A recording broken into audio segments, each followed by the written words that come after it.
Awful Egyptians. Us ancient Egyptians used a clever writing system called hieroglyphics, but it was not an easy system to learn. Check this out.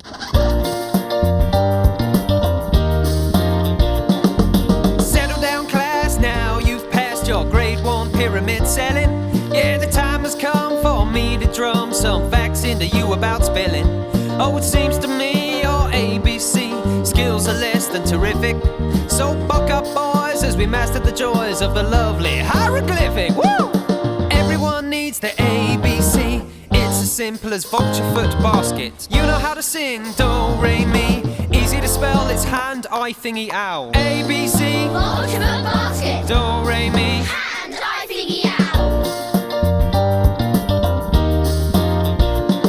You'll pass with ease and find it's a breeze. The rules are scientific. Don't have to be smart, all you do is start with simple phonetic glyphics. Next you get 2 letters a set, morphemes called logographic. Finally third, the form of a word, determinatives. Horrific! Everyone needs their flamingo house sun. It's simple, but sun can mean duck, everyone. You all know how to write your name. Except for me, Tutankhamun. Flamingo house sun, Means Dr. Sun. Tutankhamun. Let's leave that one. If you find it hard, don't be afraid to go and ask your mummy for aid. Now it's time for a spelling bee. That's not how you spell bee, see me. Foot, read, read, easy. Cat, pig, dog, rat, duck, frog. Make your spelling magnific. You can go up and down, left and right and around. No punctuation in hieroglyphic. A, B, C, D, E, F, G. Just 700 characters or so. Now that's done, let's have some fun with numbers, here we go! Everyone needs their 1, 2, 3. It's as simple as I. You can all count to 99. Easy to write, it's hoop, hoop, hoop. Hoop, hoop, hoop, hoop, hoop, hoop. I. 1, 2, 3. 99.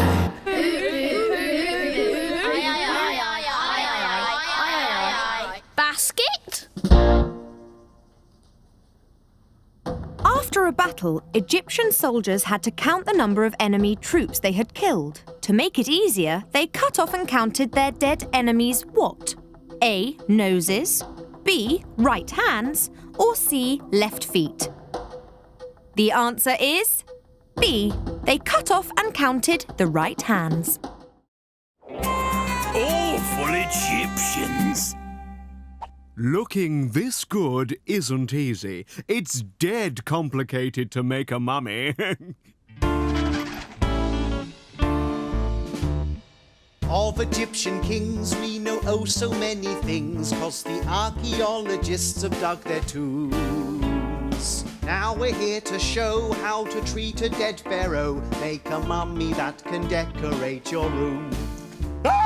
First your dead king's lain on a table where his brain is pulled out with a wire through his nose. Then his guts and lungs, stomach, liver must be bunged in 4 jars so they do not decompose. Pour out salt to dry on the body, let it lie there for 40 days until it mummifies. In the bandage wrap up the body, leave a gap for the mouth and pop in artificial eyes. Hello! In the coffin cold, lay out prayers and little scrolls that will guard him on his journey far ahead.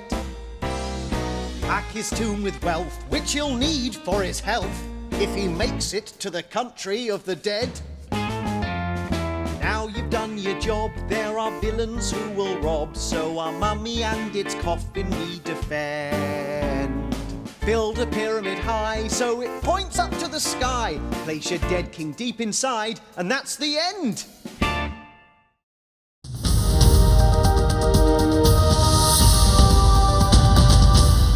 Hello and welcome to the news at When, ancient Egyptian times, over 3,000 years ago, when the ruler of Egypt was a 9-year-old boy called Tutankhamun. He had a very strange family. For more details, here's Bob Hale with the Pharaoh Report. Thank you, Sam. Well, it's 1341 BC, and we're over here in ancient Egypt, where a wickle baby has just been born. And his name is Tutankhamun, though he's also known as Tutankhamen, Tutankhamun, Tutankhaten, Amenhotep, and Steve, and King Tut, though probably not Steve. And King Tut's dad was also a king, a pharaoh called Akhenaten. At least we think that's his dad. It's very hard to be sure because it was so long ago that no one can really remember. Not even my Nan. And she's really old, though she certainly doesn't look it. Love you, Nan. What we do know is that when King Tut was just 6 years old, Akhenaten died. Yes, his daddy became a mummy, which is a very complex operation. And King Tut's big brother Smenki becomes pharaoh, and then promptly dies, only to be replaced by his sister Nefi, who then promptly dies, meaning that at just 9 years old, Tutankhamun becomes pharaoh, which I think is fair enough. All right, no more jokes. Of course, running a country is no job for a 9-year-old because it's far too boring. So King Tut's uncle turns up, a chap called I, and he says he will keep an eye on things. Sorry, forgot. So Uncle I runs the country so that King Tut can get on with doing all the fun stuff that kids do, like playing games, going to school and getting married. Yep, getting married. And if you thought that was weird, to keep his royal bloodline pure, his new wife is also his sister. And she used to be his stepmom, so it's double. Anyway, King Tut grows up, Uncle I hands over power to Mr. and Mrs. Tut, and they rule Egypt together as husband and wife, mum, sister, and that's the end of that. Or so we thought, but the history books tell us that Uncle I didn't want to give up power, so he killed King Tut by bashing him on the head, a little something like that. Yep, that'll do it. Except that didn't do it. No, it turns out the history books got it wrong, and King Tut actually died from an infected broken leg, leaving poor old Mrs. Tut with a broken heart and the crown of Egypt, which of course Uncle I wants for himself. And how does he plan to get it? Well, by marrying Mrs. Tut, even though she's his granddaughter, which is times this much. Woo!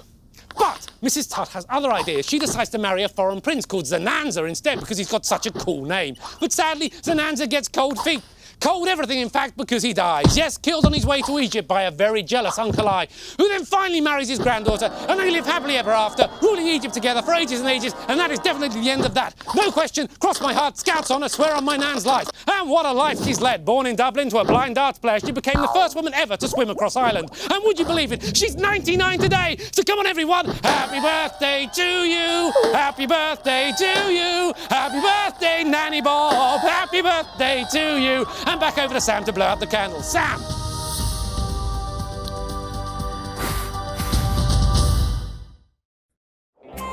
Awful Egyptians. True or false? Queen Cleopatra's first marriage was to a 12-year-old. It's true. And he was also her brother. In fact, she married 2 of her brothers, dated one Roman general, and married another. All of whom came to sticky ends. So, basically, Cleo was a real love rat. And not in a good way. Getting close to Cleo was a dangerous business. If ancient Egyptians had had the internet, you wouldn't have wanted to be her online friend. Just imagine.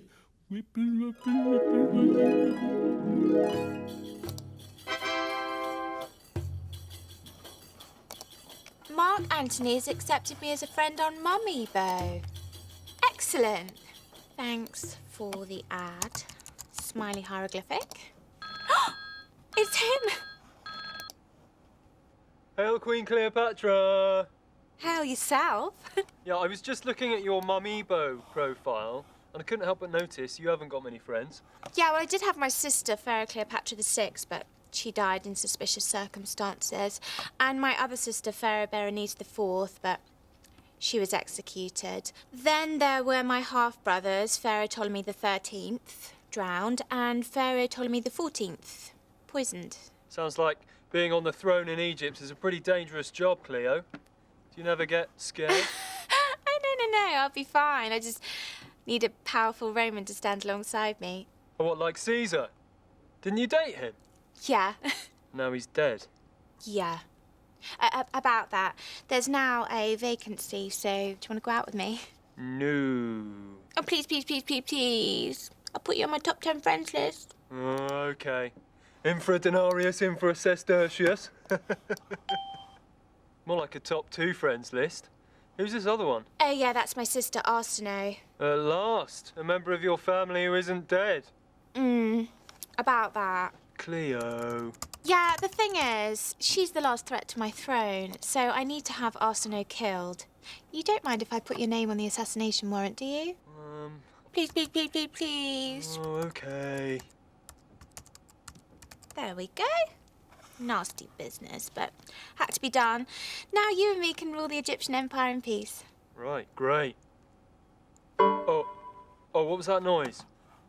Did something go wrong? Oh, yeah, it says there's a problem with the transaction. I probably just need to update my Papyrus Pal account. Oh. What?